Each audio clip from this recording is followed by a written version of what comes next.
저는 개인적으로 말이죠. 제가 야구를 보는 걸 좋아하고 그러는데 저희 사람하고 저하고 로스앤젤레스 살 때인데 1981년입니다. 근데 이제 제가 응원하는 팀이 우리 박찬호가 던졌던 이 로스앤젤레스 다저스 팀이 제가 응원하는 팀이고 또 미국에서 유명한 야구 라이벌 하면은 뉴욕 양키스하고 로스앤젤레스 다저스예요. 근데 이제 1981년 월드 시리즈가 챔피언 시리즈가 이제 로스앤젤레스에서 제7차전이 열렸습니다. 3대3이었는데 마지막 이긴 팀이 우승을 하는 거예요. 그때 이제 로스앤젤레스가 다저스가 뉴욕 양키스한테 9회 말 투아웃까지 3대2로 지고 있어요. 3대2로. 이제 다저스가 한 번만 더 아웃당하면은 월드 시리즈 우승을 놓치는 거죠. 근데 세상은 이상한 것 같아요. 그 다저스의 제시 잭슨이라고 하는 이런 이 선수가 있었는데 이 선수는요 양키즈에서 홈런 타자였어요. 굉장히 홈런을 잘 치는 선수였는데 이 잭슨이 늙으니까 홈런을 못 치는 거예요. 그래서 뉴욕 양키즈가 내다 놨습니다. 시장에. 넌 더 이상 홈런을 못 치니까 뉴욕 양키즈에 있을 필요가 없다. 그 시장에다 내다 놨단 말이죠. 그 시장에 내다 놓은 이 잭슨을 갖다가 로스앤젤레스 다저스가 사갔어요. 그래가지고 9회 말 투아웃 때 이 잭슨을 갖다 내보낸 거야. 다저스 토미 라소르다 감독이라고 배가 이렇게 뚱뚱한 이탈리아 감독이 있는데 그 감독이 잭슨한테 너 나가서 대타로 빈치 히터로 쳐라. 이 친구가 나가가지고요. 포스트 세컨의 베이스에 있었는데 정말 꿈 같은 얘기예요. 이 친구가 이 라스필드 오른쪽 담장을 갖다가 넘기는 홈런을 때렸어요. 그래 그때 다저스가 월드 시리즈에서 우승했대도 난리가 났습니다. 하여튼 나 로스앤젤레스 무슨 폭탄 터진 줄 알았어요. 로스앤젤레스 사람들이 다 몰려나와가지고 난리 쳤어요. 근데 제가 그걸 기억하는 것은 그것이 역전극이기 때문에 기억하는 거예요. 그래서 반전의 역사는 많은 사람들에게 기쁨도 주고 소망도 주고 즐거움도 주는 거예요. 근데 성경을 잘 보면은 반전의 역사로 가득 차 있는 게 성경이에요. 구약 시대에는 두 가지 원칙이 있습니다. 첫째 원칙은 뭐냐면은 큰아들한테 재산의 3분의 2를 주는 거예요. 큰아들한테. 그래서 나머지 3분의 1 재산 가지고 동생들이 나눠 가져요. 그러니까 구약 시대에 보면 큰아들만 부자가 되게 돼 있어요. 왜냐하면 재산의 3분의 2를 큰아들한테 주고 3분의 1 가지고 나머지 동생들이 가지니까 불만이 보통 그게 아니에요. 그래서 여러분들 신약 성경에 보면 예수님에게 와서 따지잖아요. 형님이 다 차지했는데 예수님 좀 이걸 해결해 달라고. 그 정도로 큰아들한테 재산이 다 쏠리는 거예요. 그 다음에 여성도 아주 예쁘게 생기거나 아니면은 아기를 많이 낳거나 둘 중에 하나가 돼야 돼. 그렇지 않으면 별로 인정을 못 받았어요. 아주 아기를 잘 낳는 다산의 어머니라든가 아니면 아주 잘생긴 여자라든가 이 둘 중에 하나입니다. 그것이 구약시대에 인정받는 이런 사람들이었어요. 근데 지금부터 이제 성경에 나오는 구약의 반전을 좀 보겠습니다. 아담과 이브가 큰아들을 누가 낳았죠? 가인 낳았죠? 둘째 아들이 누구죠? 아들? 아벨 낳았죠? 그러면 이 성경은 큰아들 가인을 들었습니까? 아벨을 들었습니까? 아벨이야. 아브라함이 이제 사레하고 결혼했어요. 그 전에 이제 결혼했을 때 아브라함의 큰아들의 이름이 누굴까요?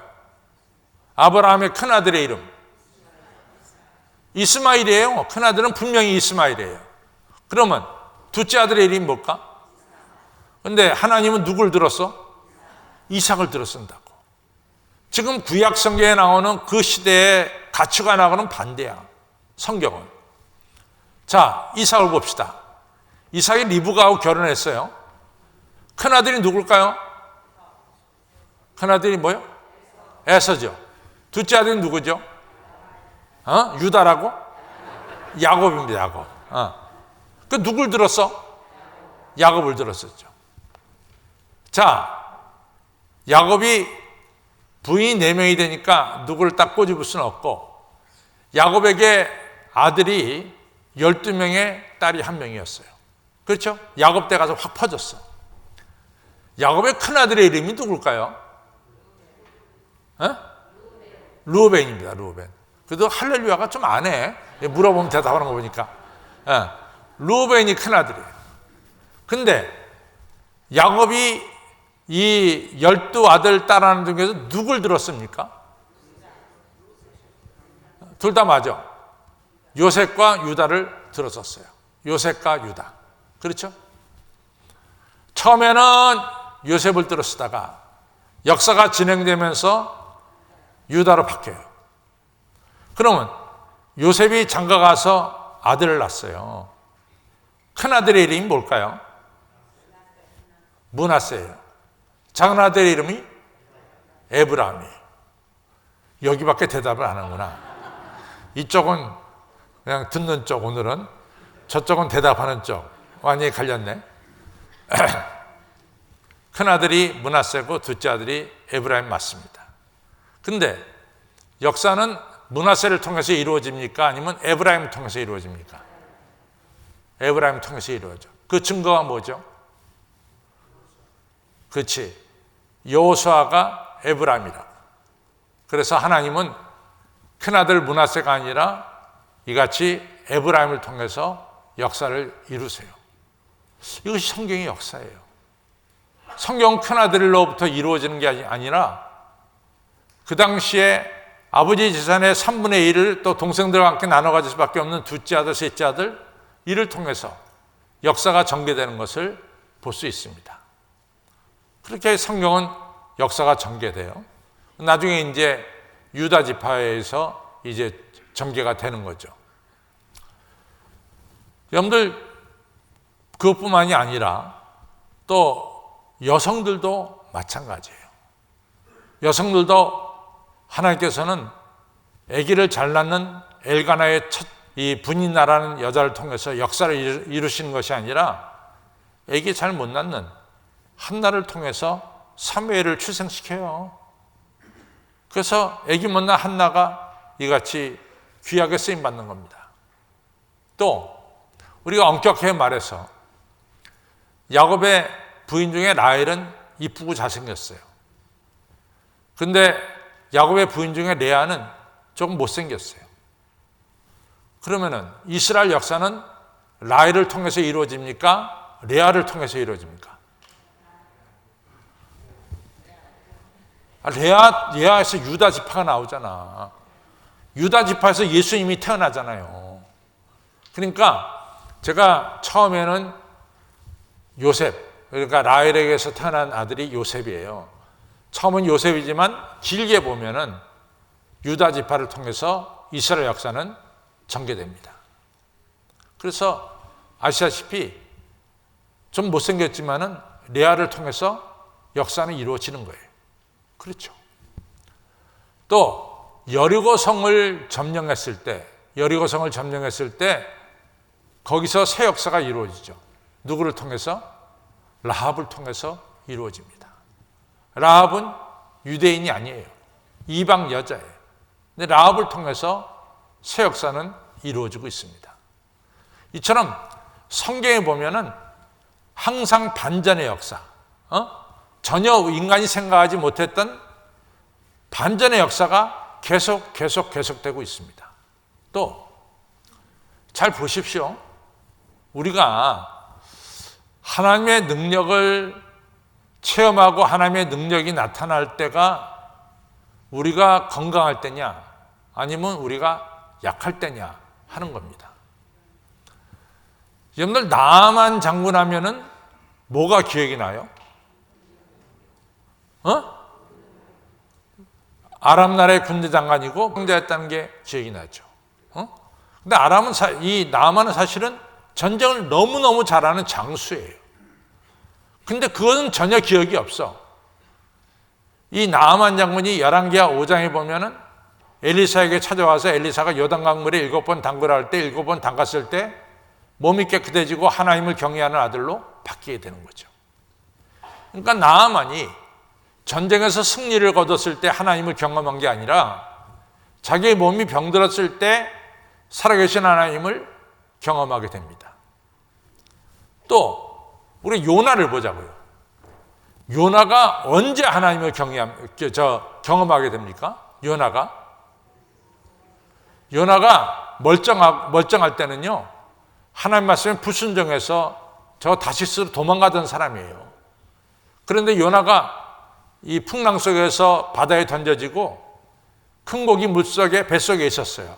근데 큰 고기 뱃속을 뭐라고 말하냐면 성경에서는 스올이라고 해요. 죽음의 장소라는 거예요. 스올은.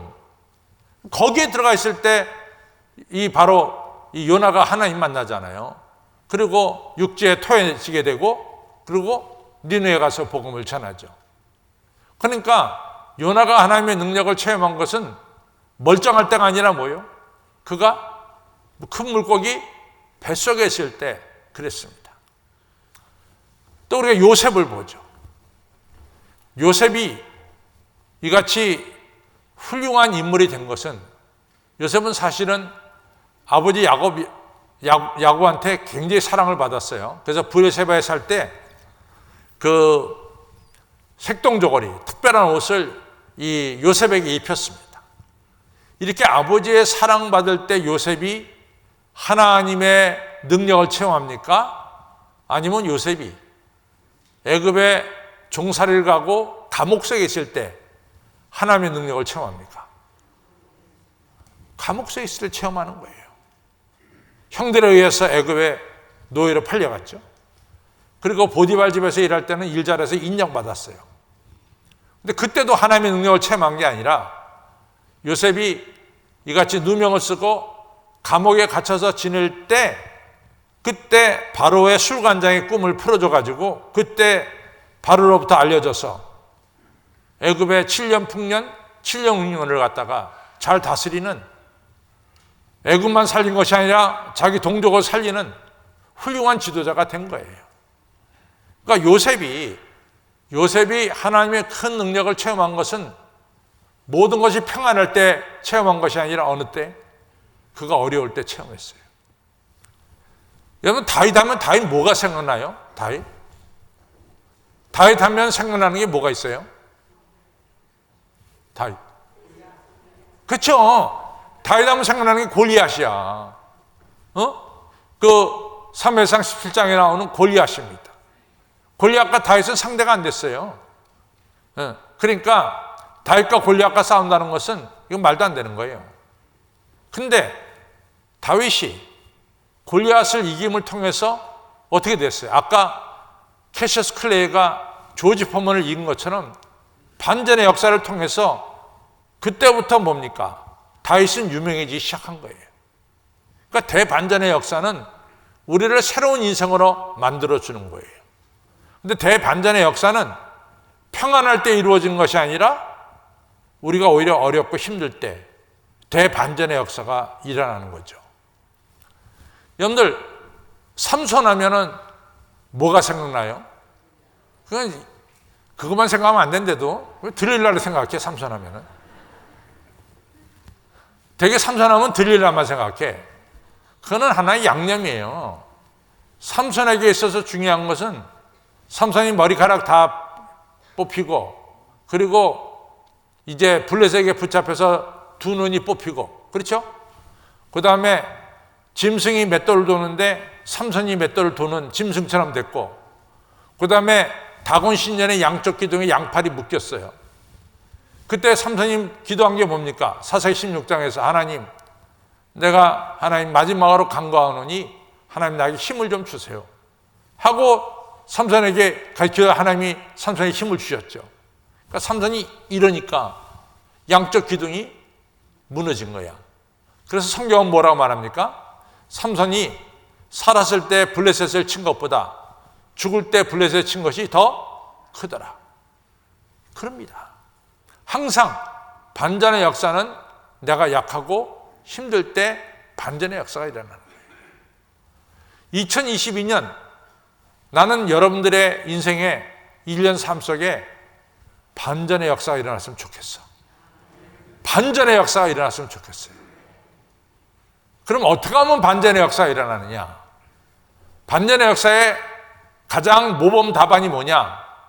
오늘 우리가 읽은 빌립보서 2장 5절로부터 11절이에요. 우리 예수님 본래 하나님과 본체시나 하나님과 동등됨을 취할 것으로 여기지 않고 인간의 몸을 입고 낮고 낮은 이 땅에 오셨어요. 그리고 십자가에 달려 죽기까지 하나님의 뜻에 복종하셨어요. 그랬더니 우리 하나님께서 예수님을 들어 높이사 모든 사람들이 예수님의 이름 앞에 무릎을 꿇게 하셨어요. 예수님이 그냥 하늘에 계셨다면 예수님은 오늘 우리가 알고 있는 예수님일까요? 아닙니다. 예수님께서 낮고 찬한 이 땅에 낮은 자로 오셨기 때문에 거기에 하나님의 역사가 나타나서 부활의 역사가 나타나고 반전의 역사가 나타나고 모든 사람을 구원하는 역사가 나타나고 모든 사람 예수님 이름 앞에 무릎을 꿇는 역사가 일어났어요. 2022년 여러분과 저가 반전의 역사를 체험하려면 좀 낮은 데로 내려가야 돼. 올라가 아니라 낮은 데로 내려가는 역사가 일어나야 돼요. 그 다음에 여러분과 제가 너무나 잘하는 거예요. 잘하는 게 뭐냐면은 하나님은 교만한 자를 물리치십니다. 겸손한 자를 들어서시는 거예요. 그러면 우리가 한번 교만, 겸손 수없이 얘기하는데 교만이 뭐냐? 교만한 자는 남의 머리 위를 다니는 거야. 남의 머리 위를. 자기가 제일 똑똑해. 남의 머리 위를 걸어 다니는 자가 교만한 자예요. 두 번째 교만한 자의 특징은 뭐냐? 하나님 필요가 없어. 자기 힘으로 다 할 수 있어. 그것이 교만한 자의 두 번째 특징입니다. 세 번째 교만한 자는 특징이 뭐냐? 절대로 자기 죄를 인정하지 않아. 남들이 너 다 죄인이다 얘기해도 no, 난 죄인 아니야. 절대로 자기 죄를 인정하지 않는단 말이지. 그것이 교만한 자의 특징입니다. 여러분, 내가 남의 머리 위에 지금 걸어다니고 있다. 그거 교만한 자예요. 여러분들 하나님 필요 없다. 교만한 자예요. 여러분 뻔히 죄를 알면서도 절대로 죄에 대해서 고백을 안 해. 그건 뭐예요? 교만한 자예요. 반대로 겸손한 자는 뭐냐? 하나님의 은혜가 아니면 살아갈 수가 없어. 하나님의 은혜가 아니면은 그렇잖아요. 이 수르버니 여인이 자기 딸이 죽을 병이 걸렸어요. 병이 걸렸어요. 예수님이 찾아왔어요. 예수님, 내 딸을 좀 고쳐달라. 예수님 뭐라고 말씀하세요? 나 이스라엘 집에 잃어버린 양 외에는 내가 오지 않았다. 그러니까 이방인이 너 때문에 내가 온 건 아니다. 거절한 거죠. 또 자꾸만 예수님 고쳐달라니까 주인의 상에서 먹는 이 음식을 이 개들에게 던져지는 것이 마땅치 않다. 그러니까 이방인들을 개, 돼지로 취급했거든요. 근데 예수님의 입술에서 그런 말씀이 나왔다는 것은 정말로 받아들이기 어렵지만 성경에 쓰여져 있으니까 틀림없이 예수님의 입술에서 나온 것 같아요. 예수님이 이방인들한테 개라고 얘기했단 말이지. 근데 이 스르버니 여인이 뭐라고 얘기하냐면 개들도 주인의 상에서 떨어지는 부스러기를 먹나이다. 얼마나 겸손해. 나는 주님의 은혜가 아니면 살아갈 수가 없습니다. 이거예요. 주님의 은혜가 아니면. 여러분과 제가 주님의 은혜가 아니면 나는 살아갈 수가 없습니다. 라고 하는 겸손한 자세로 2022년 이 시간도 예배 드리면은 반전의 역사, 새 역사가 우리 가운데 일어날 줄로 믿습니다. 세 번째로는 섬기는 자가 되어야 돼. 섬기는 자. 제가 선거철이 되면 재밌는 게 뭐냐면은 평상시에 우리에게 안 나오던 정치인들이 우리에게 나오는 거야. 제가 그랬어요. 국회의원이 뭐냐? 국민을 섬기는 거다. 섬김을 받으려고 하지 말고 섬기려 해야 된다. 하나님은 섬기는 자를 들어쓰시지 섬김 받으려고 하는 자를 들어쓰는 게 아니다. 반전의 역사는 섬기는 자에게 일어나는 것이 반전의 역사예요. 믿으십니까? 섬기는 자에게 반전의 역사가 일어나. 성경을 받으려고 하는 사람은 절대로 반전의 역사가 일어나지 않아요. 섬기는 자에게 반전의 역사가 일어납니다. 네 번째로 우리 예수님께서 그랬죠. 누구든지 나를 따라오려거든 자기를 부인하고 자기 십자가를 져라. 자기 십자가를 지는 거예요. 근데 이제 많은 사람들이 목사님 도대체 자기 십자가를 지는 게 뭡니까? 십자가를 지는 게 뭡니까? 십자가가 뭐냐 얘기야. 제가 한 가지만 묻겠습니다. 제가 요즘 여러 번 말씀드리는데 이 시간 여러분들이 예배 드리는 모습을 우리 하나님 보시면 기뻐할까요? 기뻐하지 않을까요? 기뻐하는 거야. 이것이 내 십자가야. 하나님을 기쁘게 해드리는 거. 오늘 할렐루야 찬양하는 자리에 여러분들이 이같이 찬양하는 걸 하나님께서 기뻐하실까? 기뻐하지 않을까? 기뻐하는 거야. 이것이 내 십자가래도. 오늘 우리 한시 필하모니의 여러분들도 마찬가지야. 정말 여러분들 너무 많이 이렇게 신앙이 살아나서 너무 기뻐요. 그래서 날 쳐다보잖아. 처음에 여러분들이 왔을 때는 저 안 쳐다봤어. 얘기해도 딴 데 봤어. 그래도 우리가 안상훈 대표님 한 5년 됐나요? 5년 지나니까 역시 물이 익는 것 같아. 많이들 이제 목사님 설교하는 거 듣는 것 같아. 여러분들이 하는 일이 하나님 기쁘게 하는 일이야. 내가 바이올린을 연주할 때 하나님께서 기뻐하신 것을 듣게 돼. 얼마나 흥분됩니까? 하나님. 이같이 내가 오늘 하는 일이 하나님이 기쁘시게 하는 일이 바로 십자가라.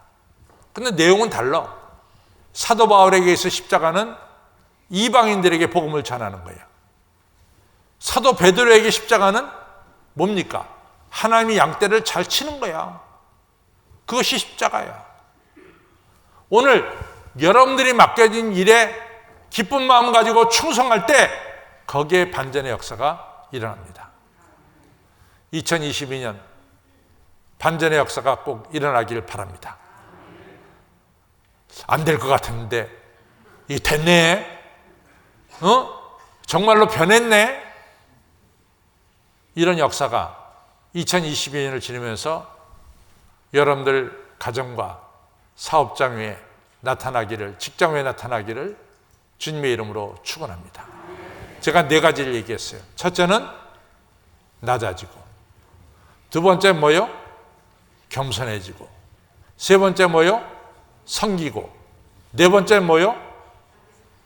자기 십자가 져라.